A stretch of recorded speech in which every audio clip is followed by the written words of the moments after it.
Class 11 sets का एक बहुत ही इंपॉर्टेंट क्वेश्चन है। Two finite sets have m and n elements. The number of subsets of the first set is 48 more than that of the second set, then the values of m and n are. इस question में two finite sets given है m and n। Number of subsets of the first set means जिसमें m elements हैं, वो वाले set के जो number of subsets हैं वो 48 ज्यादा हैं किससे, सेकंड वाले सेट के नंबर ऑफ सबसेट से। तो हमें इस क्वेश्चन में m and n की वैल्यूज फाइंड करनी है। तो यहां पे सबसे पहले ना हम उन दो सेट्स को लेट कर लेंगे a and b। Let the two sets be a and b।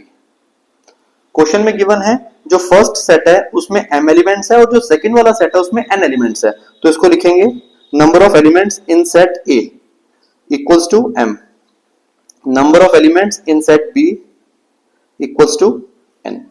अब कंडीशन एक और गिवन है, number of subsets of the first set is 48 more than that of the second set. तो इस कंडीशन के अकॉर्डिंग ना हम पहले इन दोनों सेट्स के जो नंबर ऑफ सबसेट्स हैं वो नोट करेंगे। अब वो कैसे करेंगे देखिए, पहले स्टेटमेंट लिखेंगे number of subsets of set A। Formula होता है 2 raise to the power number of elements. तो इसमें m एलिमेंट्स है तो ये हो जाएगा 2 पावर m। 2 पावर m क्या हो गया, नंबर ऑफ सबसेट्स हो गए A सेट के। इसी तरह से number of subsets of set B, ये कितना हो जाएगा, B में कितने एलिमेंट्स हैं n, तो ये 2 पावर n, राइट। अब क्वेश्चन में कंडीशन है number of subsets of the first set के सबसेट कितने हैं 2 power m is 48 more than that of the second set। और सेकंड सेट के सबसेट्स कितने हैं 2 पावर n, राइट। अब इसको सिंप्लीफाई करके यहां से हमें m और n की वैल्यूज मिलेंगी। और इसके बाद वाले जो स्टेप्स हैं वो बहुत ध्यान से देखना, बहुत इंपॉर्टेंट स्टेप्स हैं।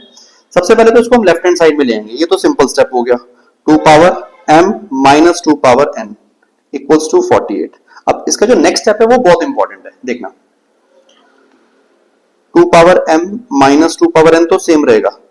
ये लेफ्ट हैंड साइड में जो फॉर्म देख रहे हैं आप, यही फॉर्म हमें राइट हैंड साइड में बनानी है। अब ये कैसे बनेगी, 48 को ना अब हमने दो नंबर्स का डिफरेंस लिखना है यहाँ पे, ताकि उनको माइनस करके 48 ही आ जाए और ये वाली फॉर्म भी बन जाए।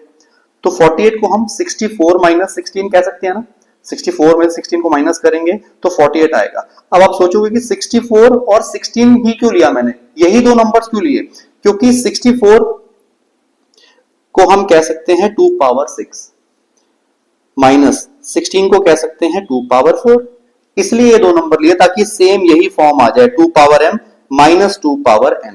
ये 64 होता है, ये 16 होता है, करेक्ट। अब इसके बाद क्या करना है, देखो दोनों साइड सेम फॉर्म आ गई तो इसको हम इसके साथ इक्वेट कर देंगे और इसको हम इसके साथ इक्वेट कर देंगे। तो 2 पावर m इक्वल हो जाएगा 2 पावर 6 के, 2 पावर n इक्वल हो जाएगा 2 पावर 4 के। सेम बेसिस जब दोनों साइड होती है तो बेसिस हट जाती हैं, उनकी पावर्स इक्वेट हो जाती हैं। यहां से m की वैल्यू आ गई 6 और सेम यहां से n की वैल्यू आ जाएगी 4। तो m equals to 6 and n equals to 4। C option इसका करेक्ट आंसर।